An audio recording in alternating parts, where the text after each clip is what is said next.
जय पापा कुसा एकादशी, जय लक्ष्मी नारायण। आज अश्विनी मास की शुक्ल पक्ष की आज पापा कुसा एकादशी है, जिसका व्रत है। और मैं उसके एकादशी के महत्व और कथा के बारे में थोड़ा सुनाऊंगी आप लोगों को।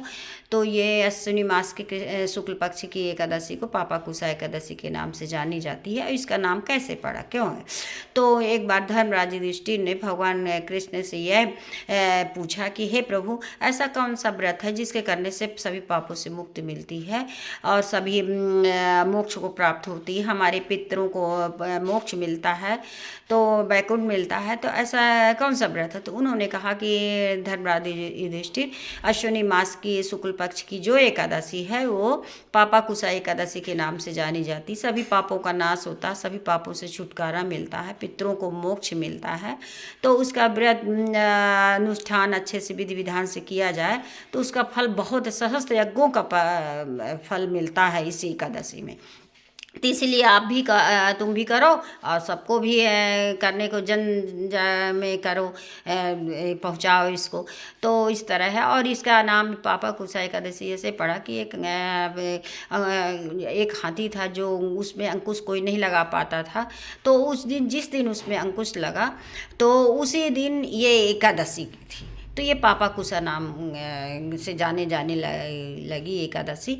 और इसका कुछ एक ऐसी कहानी है कि एक क्रोधन बहेलिया था जो बहुत पाप करता था, जंगल में जा के मारता था, लोगों को परेशान करता था, जानवरों को रहने नहीं देता था, मतलब बहुत पाप करता था। तो यमराज जो है ना अपने दूतों को भेजे कि जाओ उसको लेके आओ यमलोक में, उसे बहुत यातनाएं देना है, बहुत दुख दिया है लोगों को।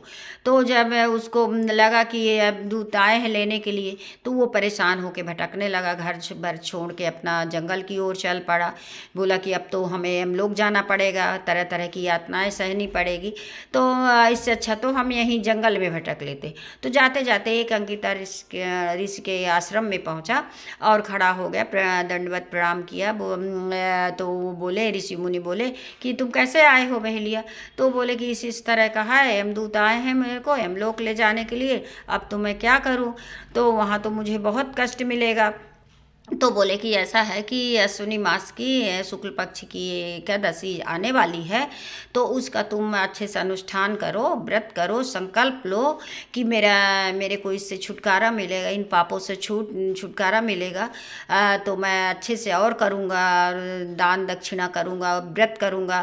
तो करो, संकल्प लो और व्रत करो, देखो तुमको ज़रूर इसका मिलेगा, इसमें बहुत महत्व है इस एकादशी का। तो बहेलिया ने इसी तरह से काम किया, व्रत किया, दशमी से अनुष्ठान किया और बढ़िया उठ के संकल्प किया, लक्ष्मी नारायण के सामने तिल लेके, जल लेके, फूल पुष्प लेके संकल्प लेके, हे प्रभु, आज अश्विनी मास की एक शुक्ल पक्ष की ये पापा कुसा एकादशी है, मैं इस व्रत का संकल्प ले रहा हूँ और मेरे सभी पापों से मेरे को मुक्ति मिले, तो हे प्रभु मेरी रक्षा करो, अपार लगो, तो तुम्हारा जरूर। तो उसने ऐसा ही किया, तो उसे सभी पापों से मुक्ति मिल गई, वैकुंठ मिल गया। उसके 10 पुत्र पितृ जो है वैकुंठ को चले गए, मोक्ष को मिला। तो इसमें ये कहा गया है कि पापा कुसा एकादशी के व्रत करने का बहुत फल मिलता, इसलिए सभी को करना चाहिए व्रत। जिस तरह से जितना स्वास्थ्य लाभ करे और उसी तरह करना चाहिए। ऐसा नहीं कि एकदम बीमार हो जाओ, कुछ हो जाओ, ऐसा नहीं है, भगवान ऐसा नहीं बोलते हैं। और कथा सुनने से पहले आप थोड़ा दक्षिणा रखिए, पुष्प रखिए, तिल रखिए। आज अक्षत में चावल नहीं चढ़ाना है, काली तिल का ही चढ़ाना है सब में। तो अब भगवान को करिए और यही मैंने भी किया है। तो मैं आप लोगों से यही कहूँगी अपने श्रोताओं को कि आप लोग भी व्रत करिए और जन जन में पहुँचाइए कि एकादशी का व्रत सब व्रतों में महान है, सब व्रतों से बड़ा है, बहुत फल देने वाला, इसलिए सबको करना चाहिए। जय लक्ष्मी नारायण, जय भगवान, जय कृष्णा, जय कृष्णा, जय कृष्ण, नमो भगवते, जय भगवान, जय पापा कुसा एकादशी।